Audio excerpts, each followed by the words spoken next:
मैंने बहुत सारे यूट्यूबर्स को ये बकते देखा है कि एरन येगर साइकोपाथ था। तो क्या एरन येगर सच में साइकोपाथ था? तो इस बात को हम जान लेंगे इस वीडियो पर। तो सबसे पहले जानते हैं कि साइकोपाथ असल में होता क्या है। साइकोपाथ अक्सर ऐसे लोग होते हैं जिनको दूसरों को दुख देने में, दूसरों को कष्ट पहुंचाने में मजा आता है। उनकी फैंटेसी होती है किसी को मारना, किसी का खून देखना, किसी का कत्ल करना, ये उनकी फैंटेसीज होती हैं। साइकोपाथ में अक्सर ज्यादातर भावनाएं नहीं होती हैं, वो इमोशनलेस प्राणी होते हैं। लेकिन हमने देखा है कि एरन येगर का बॉन्ड मिकासा और आर्मिन के साथ बहुत अच्छा था। तो अभी इस पॉइंट तक हम कहते हैं कि एरन येगर पार्शली साइकोपाथ था। लोग ज्यादातर इसलिए कहते हैं क्योंकि एरन येगर में बचपन में कुछ गुंडों की जान ले ली थी जिन्होंने मिकासा का किडनैप किया था। तो वो उसके साइकोपाथ होने का कोई लक्षण या फिर कोई प्रूफ नहीं है, वो उसकी एक नेचुरल इंस्टिंक्ट थी।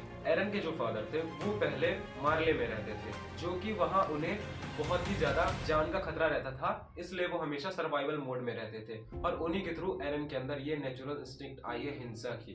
अब एरन की सोच और उसकी साइकोलॉजी को समझने के लिए हमें सबसे पहले उसकी फ्रीडम के लिए जुनून को समझना होगा। एरन को बचपन से ही दीवार के बाहर की दुनिया देखने का भूत सवार था और आर्मिन उसे बाहर की दुनिया के बारे में भी बताता था, जो कि उसने किताबों में पढ़ा हुआ था। और तुम खुद देखो, एरन बाहर की दुनिया देखने के लिए कितना फैसिनेटिंग था, लेकिन जब उसने बाहर की दुनिया देखी तो वो उसकी सोच से बिल्कुल विपरीत थी। उसने सोचा कि बाहर की दुनिया खूबसूरत होगी, लेकिन बाहर की दुनिया में भी टाइटन्स थे, उतना ही डर था, उतना ही टेरर था। और जब उसे अटैक टाइटन की पावर मिली तो उसने पास्ट और फ्यूचर की मेमोरीज को एक साथ अनलीश किया। इससे उसकी सोच तो नहीं बदली, बदला तो सिर्फ उसका दुश्मन, जो कि पहले टाइटन्स थे और अब थे दूसरे इंसान। एरन ने मार्ले वालों के साथ वही किया जो कि मार्ले वालों ने पहले एरन और उसके आइलैंड वालों के साथ किया था। एरन की फिलॉसफी बस इस बात पर टिकी हुई थी, जो इस दुनिया में पैदा हुआ है उसे उसकी आजादी का हक है, और जो यह हक छीनेगा मैं उसकी जिंदगी छीन लूंगा। और एरन का यह भी मानना था कि दुश्मन को हराने के लिए अगर खुद की इंसानियत छोड़नी पड़े तो वो भी करेगा। और वैसे भी मार्ले वालों ने कोई इंसानियत का काम नहीं किया था। सबसे पहले एलियंस की लड़ाई उन्होंने ही चालू करी है टाइटन्स बीच की। और मार्ले वाले क्या कर रहे थे? मार्ले वाले भी तो वही कर रहे थे जो एरन ने किया। एरन ने भी टाइटन्स का डर दिया लोगों को और रम्बलिंग करी, और मार्ले भी टाइटन्स के थ्रू दूसरे देशों पर कब्जा करता था।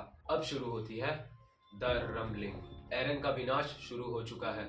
लगभग 80% दुनिया को उसने कोलोसल टाइटन के पैरों के नीचे खत्म कर दिया है। लोगों को लगता है कि पैराडाइज आइलैंड वालों ने एरन को रोक दिया, मिकासा ने उसकी गर्दन काट के एरन को रोक दिया, लेकिन वो सब के सब गलत है। एरन ही चाहता था कि वो लोग उसको रोके। सोचो लास्ट रम्बलिंग में क्या हुआ।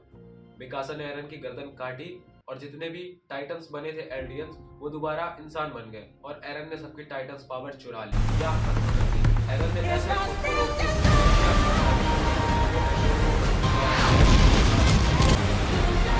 टाइटन्स पावर खत्म करके उन्होंने डर भी उनका खत्म ही कर दिया। और तुम खुद सोचो, अगर कोई बाहर का देश तुम्हारे देश पर हमला करता है या फिर ऐसी ऐसी हरकतें करता है, लाइक तुम देख लो पाकिस्तान का नाम सुन के हमारे अंदर कितना गुस्सा उमड़ता है। क्या वहाँ इंसान नहीं रहते? वहाँ भी तो हमारे जैसे इंसान रहते हैं, वो भी उस हवा में सांस ले रहे हैं जिस हवा में हम ले रहे हैं। उनके अंदर भी वही खून बह रहा है जो हमारे अंदर बह रहा है, लेकिन उनके लिए हमारे मन में इतना गुस्सा क्यों है कि एक बार भी हम ये नहीं सोचते कि पाकिस्तान को खत्म कर दो बोलने से पहले, जबकि वहाँ भी इंसान रह रहे हैं।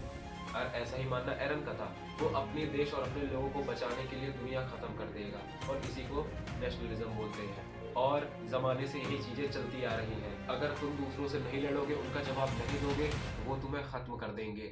मिकासा ने तो एरन को रोक दिया, लेकिन इस पूरी दुनिया को क्या हम रोक पाएंगे?